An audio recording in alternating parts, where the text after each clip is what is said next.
예, 안녕하세요. 한상입니다. 오늘은 블로거 쭌수님과 함께 르노 메간 RS를 시승하겠습니다. 안녕하세요. 네, 안녕하세요. 블로거 쭌수라고 합니다. 르노 브랜드는 좀 생소하고 거기다가 이 메간도 좀 많이 생소하시잖아요. 그래서 잠시 소개를 드리자면은 메간은 C 세그먼트 해치백이에요. 골프 또는 아이소티와 같은 급이라고 할 수가 있죠. 좀 생소하죠. 우리나라는 C 세그먼트 해치백이 너무 안 팔려서 참 이게 어려운 시장이죠. 그런데 클리오와 함께 이 메간은 르노의 주력 모델 중 하나입니다. 스페인과 터키에서 생산이 되고요. 현행 모델은 4세대인데 재작년에 출시가 됐습니다. 많은 회사들이 고성능 브랜드 또는 버전을 운영을 하고 있는데 르노 역시도 르노 스포츠, 그러니까 RS를 운영을 하고 있죠. 많은 고성능 브랜드가 그렇듯이 이 메간 RS도 메간을 베이스로 만들었는데 더 강한 엔진을 얹고 셰시나 브레이크, 타이어까지 많은 부분에서 강화를 한 차인데 일단 외관의 차이는 그렇게 크진 않죠, 메간과.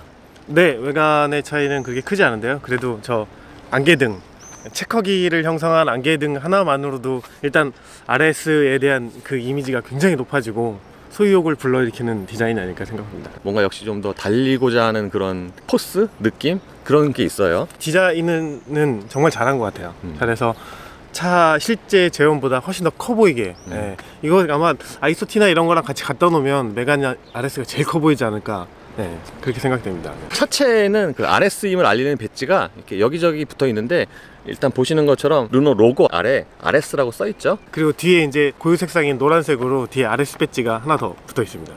의외로 근데 RS 같은 건 저는 빨간색으로 뭐 따로 이렇게 색깔을 달리할 줄 알았는데 그렇진 않아요. 이 차는 앞모습보다 뒷모습에서 더 일반 메간과 차별화가 많이 된 것 같아요. 특히 디퓨저하고 가운데로 모아놓은 대구형 듀얼팁이 이 차에 대한 성향을 되게 잘 보여주는 것 같고요. 이 프랑스에서 운전을 하면서 내국인들이 이렇게 시선을 주는 거를 느끼는 거 보면서 메간 RS가 우리가 생각했던 그 RS만큼 프랑스 내에서도 굉장히 큰 그 고성능 브랜드로 자부심이 좀 있는 것 같고요. 희귀성이 좀 있는 것 같습니다. 말씀처럼 어저께 시내에서 메간 RS 운전하고 오는데 사실 사람들이 되게 많이 쳐다보더라고요. 예.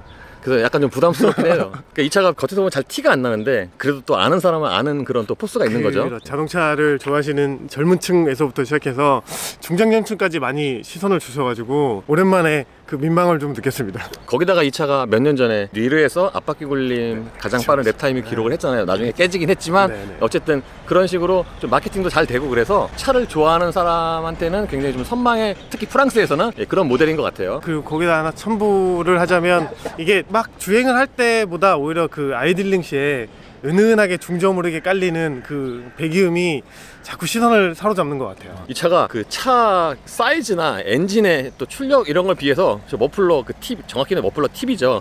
되게 커요. 실제로는 머플러가 2개인데 그러니까 저 팁을 크게 해놔서 이 차 무슨 한 400마력 되는 그런 차 같아요. 거기다가 디퓨저도 저게 굉장히 본격적이죠. 보통 차의 성격과 그 디퓨저의 깊이가 보통 비례를 하는데 280마력이 아니라 한 400마력 정도 되는 그런 뒤태예요. 좀 과하다 싶은데 그래도 참 잘 어울리게 이 매칭을 잘한 것 같아요. 테일램프는 역시 르노의 그런 패밀리 룩 중 하나인데 SM6에서도 이제 거의 비슷한 그런 디자인이죠. 네네. 쭉 이어진. 여전히 LED를 좀 아끼긴 합니다. 타이어는 브리지스톤의 포텐자 S001, 그리고 사이즈는 245에 35R 19입니다. 디자인은 되게 좋은 것 같습니다. 특히 이 바디 컬러하고 너무 잘 어울리는 것 같아요. RS 마크도 찍어줘서 특별함을 조금 더 부각시키는 게 아닌가 싶습니다. RS 마크가 그 휠 중앙에 있는 게 아니라 그 림 가장자리에 있어요. 그래서 뭔가 좀 특이하긴 하죠. 타이어 사이즈가 이게 하나가 아니라 18인치도 있더라고요. 재밌는 건 RS는 노란 배지인데 휠 림에는 빨간색으로 로고를 감싸고 있어요. 그리고 확실히 이게 휠이 검은색이면은 좀 더 포스가 있긴 해요. 예, 메간 RS, 정확히 메간의 실내는 우리가 르노 삼성 차에서 많이 보던 디자인이죠. 기본적인 디자인은 같습니다. 특히 센터페시아, 그러니까 세로 모니터가 있는 센터페시아 디자인은 거의 같은데 제가 이 차를 어제 오늘 운전을 하다 보니까 시트 포지션이 낮아서 그런지 이 대시보드의 높이 자체가 되게 좀 높아요. 많이 높더라고요, 생각보다. 시트 포지션을 잘 낮춰서 이 매니아들한테는 굉장히 만족감을 주겠지만 의외로 이 대시보드가 좀 높아서 전방 시야가 조금 약해지는 느낌이 좀 없지 않아 좀 있는 것 같습니다. 예, 근데 뭐 차의 성격을 감안을 하면은 뭐 딱히 흠은 아니고요. 그리고 대부분의 르노 차들에게 좀 해당이 되는 얘기긴 한데 프랑스도 그렇고 그러니까 차 급이라든가 그러니까 그걸 감안을 해도 이 플라스틱의 소재가 조금은 좀 딱딱한 편이에요. 네, 그 같은 플라스틱을 써도 약간 고급스럽게 보이는 플라스틱이 아니라 그냥 너무 정직하게 보여주는 플라스틱이라서 한국 시장에서는 약간 좀 아쉬움이 남지 않을까. 그리고 앞에서 보면은 잘 못 느끼는데 이 뒤에서 보면은 대시보드의 형상이 좀 되게 스타일리시해요. 보통 대시보드는 이렇게 좌우로 대칭이 많은데 얘는 좀 비대칭이고, 특히 여기서부터 이쪽으로 쭉 흘러내려가는 라인 보면은 이런 건 좀 신경을 좀 많이 쓴 것 같습니다. 가죽에 카본 무늬를 더한 거거든요. 그래서 이게 저도 리얼 카본인가 하고 순간 만져봤다가 약간 흠칫했는데 이런 아이템은 괜찮은 것 같아요. 큰 비용 들이지 않고 이렇게 그 분위기를 만드는 거는 참 좋은 것 같아요.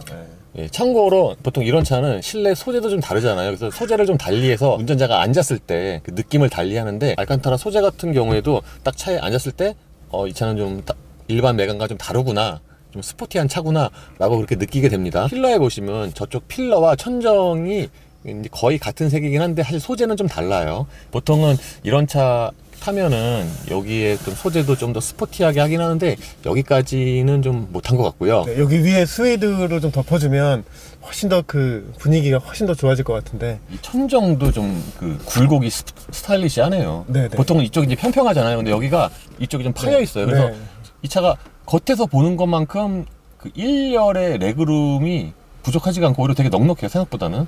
요 안에 이게 강성 확보 때문인지 모르겠지만 이렇게 볼륨감을 만들어서 일부러 썬루프를 아예 그냥 선택을 못하게 이렇게 만든 게 아닌가. 모니터의 경우에는 기본은 그 우리나라에서 파는 SM6처럼 가로형 조그만 게 들어가는데, 이제 옵션으로 이렇게 세로형을 고를 수가 있죠. 이 세로형의 경우에는 SM6 때 말씀드린 것처럼 이 베젤이 그 좀 커서 실제 사이즈보다는 좀 작아 보여요. 베젤 사이즈를 좀 줄이면 훨씬 더 이게 스타일리시하게 보일 것 같은데 작아 보이는 느낌이 너무 크죠. 예. 근데 확실히 요즘에는 우리가 스마트폰을 굉장히 많이 사용을 하기 때문에 전 세계적으로, 그래서 만약에 신규로 첫 차를 사는 고객은 오히려 좀 이게 좀 익숙할 수도 있을 것 같아요. 예, 이게 지금 홈 화면이고요. 사실 기본적인 인터페이스는 SM6랑 같죠. 재밌는 거 하나 첨언을 좀 드리면, 이 공조기에 대한 불만이 되게 많은데요. 이 현지에서 코디를 해주는 애한테 물어보니까 프랑스나 이쪽 유럽에서는 이 공조기가 터치로 된 거에 대한 불만이 크게 없다고 합니다. 그리고 실내에도 저기에 르노 스포츠라고 붙어있죠. 모니터 밑에의 디자인도 같은데 이제 달라진 게 하나 있다면 요 RS 드라이브 모드 버튼이 있죠.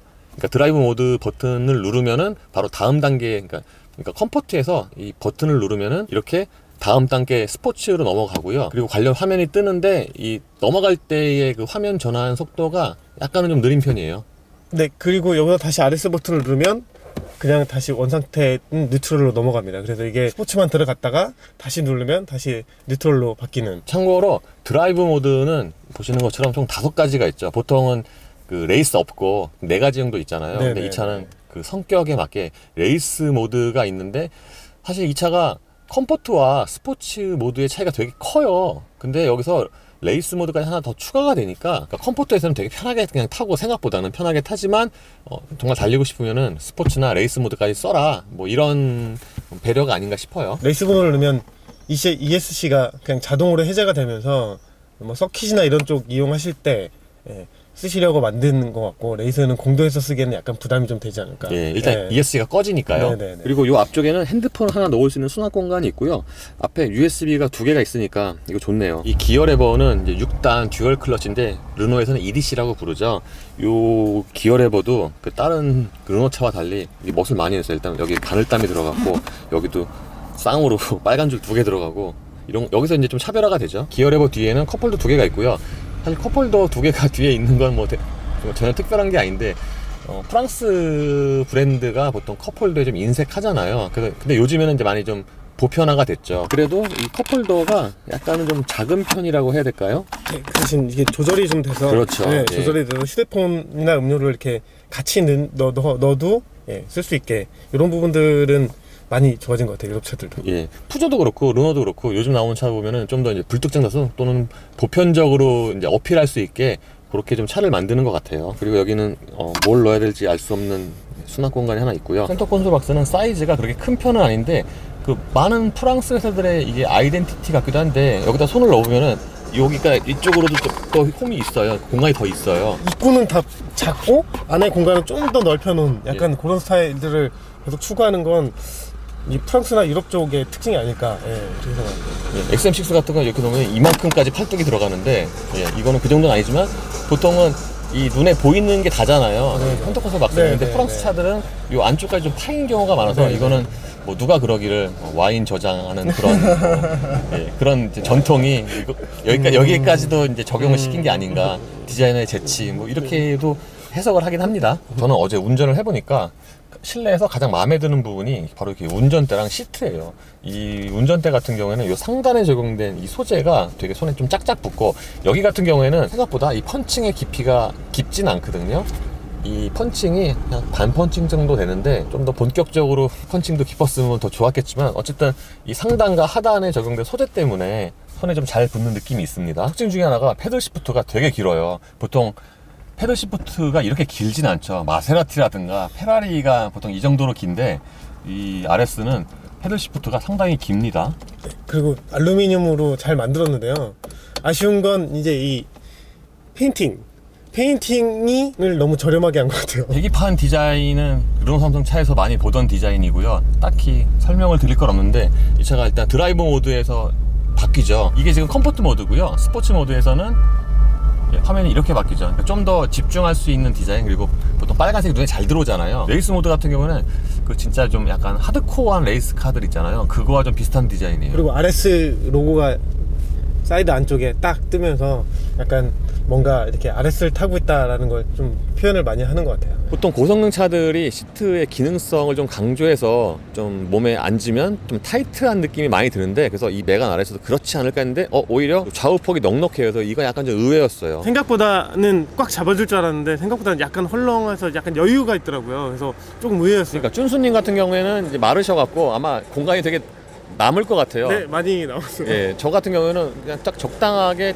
타이트하면서도 그렇다고 아주 꽉 끼지는 않고 불편하지 않고, 예, 그래서 저는 이 시트가 실내에서 가장 마음에 들었습니다. 버킷 시트는 럼포트가 좀 기능이 좀 있어야 되잖아요. 근데 얘는 모든 게 다 수동입니다. 이 낮은 시트폰을 유지하기 위해서 밑에 전동 모터나 이런 것들을 최소화해서 달리는 재미를 좀 추구하긴 했는데, 편의사항을 생각하면 조금 아쉬운 부분이. 이런 차는 타고 내릴 때 저 허벅지 있잖아요. 이 부분 여기가 좀 걸려요. 네, 많이 걸릴 것 같아요. 그래서 타고 내릴 때도 뭐 이렇게 일반 자동차들처럼 그렇게 편하진 않은데, 뭐 이 차의 성격이니까 이거 뭐 흠은 아니죠. 네, 그 대신 내릴 때 하차감은 어마어마할 것 같습니다. 이 시트를 사람들이 보면 이 차 엄청 빠른 줄 알 거예요. 그렇죠. RS가 새겨진 게 여기 또 있는데, 일단 도어 스텝에 르노 스포츠가 있고, 플로어 매트에도 RS가 있고, 심지어는 저 페달류 있잖아요. 저 페달류도 뭔가 그 체크 플래그를 좀 형상한 그런 디자인이죠. 네. 플레이트가 이렇게 구멍이 뚫려 있어서, 원래는 저 같은 경우 저기에는 고무들이 나와서 미끄럼 방지를 하잖아요. 근데 어제 타는데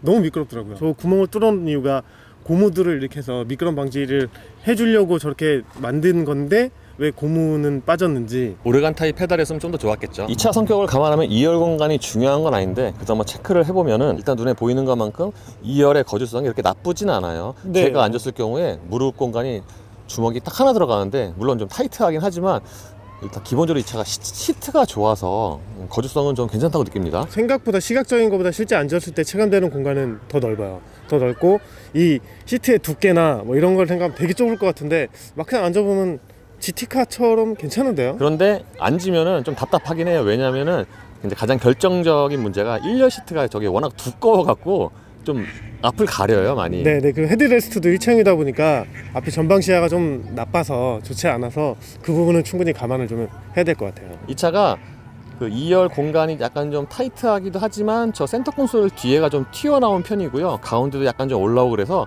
사실상 2열은 2명만 앉을 수 있는 그런 공간이라고 생각을 하시면 될 것 같아요. 네. 트렁크 용량은 기본적으로 폭이 있어서 트렁크 입구의 폭은 좀 넓은 편이에요. 입구가 넓어서 물건을 꺼내고 넣기는 좋고요. 클리오도 그렇고 여기 트렁크 손잡이가 2개나 있어요. 물론 2개 있는 게 뭐 특별한 건 아닌데, 사실 요즘에 또 없는 차도 있거든요, 어이없게. 네. 아, 그리고 이 차가 이 범퍼에서 턱이 좀 높은 편이죠. 범퍼 볼륨감을 많이 살리느라고 이게 많이 올라온 것 같아요. 2열 시트를 접으면 이렇게 큰 공간이 생기는데, 시트가 두꺼운 게 여기서 또 다시 표가 나는 부분인데, 아무리 접어도 시트 두께 등받이나 이 엉덩이 부분에 시트에 두께가 있다 보니까 이게 굴곡이 있어서 이거를 폴딩해서 쓰는 데에는 약간의 애로사항이 좀 있을 것 같습니다. 이 차의 파워트레인은 1.8 직분사 터보와 6단 EDC로 조합이 되는데, 1.8 터보가 요즘에 보면은 약간 좀 애매한 배기량인 것 같아요. 왜냐면 보통 1.6이면 1.6, 그 다음은 2.0인데 얘는 1.8 터보로 쓰고 있어요. 예, 지금 공회전 상태이고요. 이 차가 좀 하드코어한 성격이잖아요. 제가 일단 이 차에 갖고 있는 선입견이 니르부르크링 랩 타임이 되게 빠르고, 그래서 좀 더 하드코어하고 공회전 때 좀 소리가 좀 크거나 배기음이 좀 크거나 그럴 줄 알았는데 좀 의외예요. 이 컴포트 모드 기준으로 했을 경우에 엔진 소리가 그렇게 크지가 않아요. 그러니까 좀 잔잔하게 들리는 정도이지 뭐 부글부글 끓는다거나 그렇진 않습니다. 이때까지 타고 올 때까지도 사실 그렇게 엔진 소리 크다고는 못 느꼈거든요. 그리고 배기음도 그렇게 크지가 않고요. 물론 이 드라이브 모드를 이렇게 스포츠 모드로 바꾸면은 배기음이 틀려지죠. 이렇게 부르릉 하고 그런 소리 있잖아요. 보통 고속도로에서 나는 소리 부르릉 하고. 그리고 이 차가 공회전에서는 진동은 좀 있는 편이에요. 이 운전대라든가 이 시트로 좀 가늘게 진동은 있습니다. 르노는 듀얼 클러치드 EDC라고 명명을 하죠. 참고로 르노는 게트락 제품을 쓰고 있고요. 제가 이 차를 파리에서 여기까지 몰고 왔는데 대략 한 1시간 반 정도 운전을 했거든요. 인상적인 어떤 것 중에 하나가 일단 승차감인데, 좀 의외의 부분이죠. 성능보다는 승차감인데, 일단 파리 시내에서는 뭐 이 차의 성능을 다 쓸 시간은 없으니까 상황도 아니고요. 그 파리 시내에서 운전을 하다 보니까 이 차의 서스펜션이 꽤 유연하고 괜찮고 좋은 승차감을 준다고 느꼈어요. 예를 들면은 파리 시내에 보면은 그 우둘투둘한 길 있잖아요. 돌길, 거기 지나가면은 뭐 모든 차들이 다 승차감이 뚝 떨어지잖아요. 근데 이 차 같은 경우에는 그 노면이라든가 이 차의 성격을 감안했을 때 그 승차감이 크게 떨어지지가 않았어요. 그래서 저는 좀 그게 약간 처음에 운전했을 때 가장 좀 의외인 부분 중에 하나였어요. 그러니까 이 차는 그 르노의 고성능 이미지를 이끄는 아이콘 중에 하나인데, 일상 용도로 타고 다니기에도 충분한 그런 승차감을 갖고 있다고 하겠습니다. 그리고 이 차 역시도 리어 서스펜션이 토션빔인데, 보통 토션빔 하면은 승차감이 좀 많이 떨어지잖아요. 근데 제가 2열을 안 앉아봐서 그거는 이제 확신을 못 드리는데, 적어도 앞쪽에 앉았을 때는 리어 서스펜션이 토션빔이라는 걸 별로 이렇게 인식하기가 힘들어요. 그리고 이 차가 또 다른 의외인 부분이 있는데, 생각보다는 좀 차가 가벼워요. 그러니까 어떤 얘기냐면은 차가 뭐 되게 경량이어서 막 우악 하고 나간다 그 뜻이 아니라, 운전하는 감각이 좀 가벼워요. 물론 이걸 컴포트 모드 기준으로 했을 때 얘기인데, 운전대도 그렇게 무겁지가 않고요. 가속 페달도 되게 가벼워요. 보통 고성능 차들은 가속 페달도 좀 무거운 경우가 많거든요. 근데 이 차는 가속 페달도 가벼워서 좀 부담 없이 운전할 수 있는 그런 성격으로 만들지 않았나 싶습니다. 그리고 다시 컴포트 모드 기준으로 했을 때는 이렇게 지금처럼 뭐 60km로 회전수를 2000rpm, 3000rpm 써도 그렇게 부담스러운 소리가 난다거나, 또는 반대로 아주 이렇게 피를 끓게 하는 그런 또 자극적인 소리가 나거나 그러진 않아요. 변속기 같은 경우에는 이렇게 일상 용도로 다닐 때는 그 변속 충격이 거의 없어요. 물론 그 초반에 천천히 출발할 때는 약간 좀 울렁거림이 있는데, 그 외에는 그 변속 충격이 거의 느끼기 힘들고, 그리고 좀 인상적인 것 중에 하나가, 보통 고성능 차들 또는 뭐 일반 엔진이라도 RPM 최대로 많이 쓰고 고회전을 계속 변속을 하잖아요. 그러면은 그걸 여러 번 사용하면은 좀 변속 충격이 좀 딜레이가 있거나, 흔히 이제 클러치가 미끄러진다고 하죠. 그런 현상이 발생을 하기가 쉬운데, 이 차 같은 경우에는 그렇진 않아요. 그리고 확실히 이 차가 그 소음 같은 면에서는 그렇게 좋은 편은 아니죠. 방음이, 예를 들면은 지금 제가 110 정도로 달리고 있는데, 이때는 타이어 소음이 좀 올라오는 편이고, 물론 이 차가 방음이 좀 부족하기도 하지만 이 타이어를 또 감안을 하면은 어차피 이 차는 뭐 방음에 그렇게 크게 신경을 쓰는 차의 성격은 아니니까요. 크게 흠잡을 건 아니죠. 그리고 엔진 소리 같은 경우에는 좀 뭐라 그럴까, 그러니까 음량이 크긴 큰데 좀 한 단계 걸러져서 이렇게 들어온다고 표현을 해도 될 것 같아요.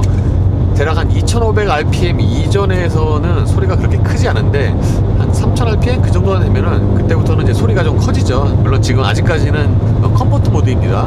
예, 그리고 내비게이션을 보고 다니다가 여기 보면은 RS 드라이브라는 모드 버튼이 있거든요. 이거를 누르면은 드라이브 모드가 변경이 되는 거죠. 한번 누르면은 여기 이제 화면이 뜨고, 그리고 스포츠 모드로 변경이 되고요. 이제 다시 돌아가네요. 좀 있으면은. 일단 스포츠 모드가 되면은 계기판이 빨간색으로 변하고요. 순간적으로 가속 페달의 반응이 달라지는 게 가장 두드러진 점입니다.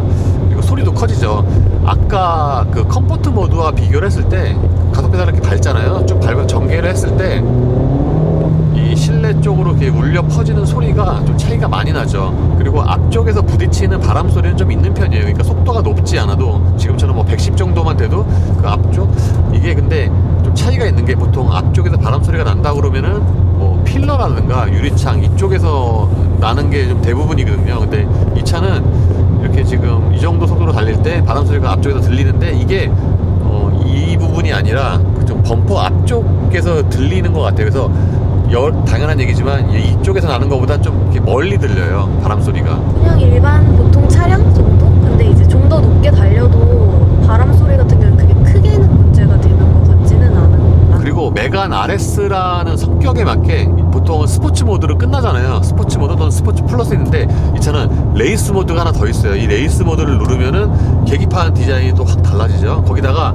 그 ESC가 아주 해제가 돼요. 그러니까 ESC가 해제가 되면은 좀 더 운전자의 그 역량에 더 맡기는 거죠. 물론 ESC를 끈다고 차가 더 빨라지느냐는 운전자의 재량이 다른 거지만 확실히 ESC까지 완전히 해제가 되면은 좀 더 퓨어한 드라이빙이 되겠죠. 그리고 이 계기판의 이 디자인도 그 레이스카처럼 변해요. 보통 뭐라 그러죠? 얼마 전에 국내 런칭한 레디칼 같은 경우에 이 계기판 보면은 진짜 딱 되게 단순하거든요. 그거와 좀 비슷합니다. 예, 기본 컴포트 모드 기준으로 하면은 이 차가 그 실제 가속에 비해서 가속감은 좀 느린 편이에요. 그리고 요즘에 그 터보 엔진과는 다르게 물론 이 차가 리터당 마력이 높은 터보 엔진이기 때문에 약간은 좀 꽝터보에 가까운, 그러니까 요즘에는 그렇게 꽝터보, 그러니까 흔히 하는 말로 터보 레그가 좀 있다고 하잖아요. 그런 터보 엔진이 좀 드문데 이 차는 약간 좀 터보 레그가 있어요. 저회전에서 나오는 그 터보 엔진이 많기 때문에 그런 그 트렌드에 비하면 좀 터보 레그가 있는 편인데, 예를 들어서 컴포트 모드에서 이렇게 밟잖아요. 그러면은 대략 지금처럼 4000rpm 정도 걸리면은 그때부터 힘 딱 받아서 그때부터 쫙 밀고 나가거든요. 그래서 다른 말로 하면은 순발력보다는 고속발이 좀 더 인상적인 차라고 하겠습니다. 그리고 회전수 쓰는 것도 이 드라이브 모드에 따라 좀 달라요. 예를 들면 컴포트 모드 같은 경우에는 회전수, 그러니까 자동으로 변속되는 시점 있잖아요. 풀가속할 때 대략 뭐 한 5500rpm 정도만 되면은 자동으로 이렇게 변속이 넘어가거든요, 윗단으로. 그런데 스포츠 모드로 하면은 그거보다 훨씬 더 높게 써요. 다시 한번 말씀드리면 컴포트 모드와 스포츠 모드에서는 이 차의 성격 차이가 좀 크게 차이가 나게 세팅을 했다고 할 수가 있겠습니다. 그리고 스포츠 모드에서는 대략 짐작을 하시죠. 고성능 버전은 고회전에서 변속하면은 배기음 펑펑하고 터지잖아요. 이 차도 고회전에서 변속할 때 특히 저단에서 이렇게 펑 하고 이렇게 터지는 게 귀에는 좀 잘 들리는데 그렇다고 그 소리가 아주 또 큰 건 아니고요. 방금 그 소리 들으셨어요? 네네. 이게 항 소리가 한번 나기는 하는데 근데 그렇다고 해서 엄청나게 막 거슬리거나 이런 건 아닌 것 같거든요. 예. 고속으로 확 달린다라는 신호음 같은 느낌? 예, 그러니까 음량이 그렇게 큰 건 아닌데 귀에는 잘 들려요. 네. 예, 그래서 보통 자동차 매니아들이 그런 펑 하는 소리, 여러 가지 소리에서 좀 스포티한 느낌을 받잖아요. 그러면서 보면은 좀 이렇게 적절하게 자극적으로 느낌을 받을 수 있는 이렇게 세팅을 잘 한 것 같아요. 네. 아까 이제 고도로 좀 달려보니까 좀 비교적 편안하게, 여기서 편안하게라는 것은 그 차의 성격에 비해서 그렇고요. 옆에 계신 유현경 씨 같은 경우에는 고속 안정성이 되게 좋다고 이렇게 평가를 했습니다. 어떠세요? 제가 가장 크게 아까 놀랐던 부분에서는 제가 잠시 핸드폰을 하고 있었거든요. 근데 이게 되게 고속으로 한번 순간 기자님이 달리셨는데 기자님은 제가 이렇게 빨리 달리면 놀라서 앞을 볼 줄 알았다고 하시더라고요. 근데 저는 그걸 전혀 못 느껴서 계속 핸드폰을 하고 있었거든요. 이게 진짜 고속으로 달려도 그냥 일반 차량에서 그냥 빨리 달리는 느낌? 안정성이라든지 되게 고속 주행에 있어서는 되게 편하거든요. 사실 제가 좀 멀미도 많이 하는 편이고 약간 좀 많이 거칠거나 좀 이게 많이 흔들리거나 이러면은 좀 멀미를 하는데 지금 한 거의 2시간, 3시간 정도 차를 타고 있는데 멀미라든지 이런 거는 하나도 없거든요. 좀 계속 고속으로 달려도. 이번은 클리어 로드 트립이라는 컨셉으로 여러 가지 차를 이제 조금씩 타보는 건데, 사실 메간 RS는 이렇게 조금 타갖고는 이렇게 시승기를 하기가 좀 그렇죠. 아까운 차죠.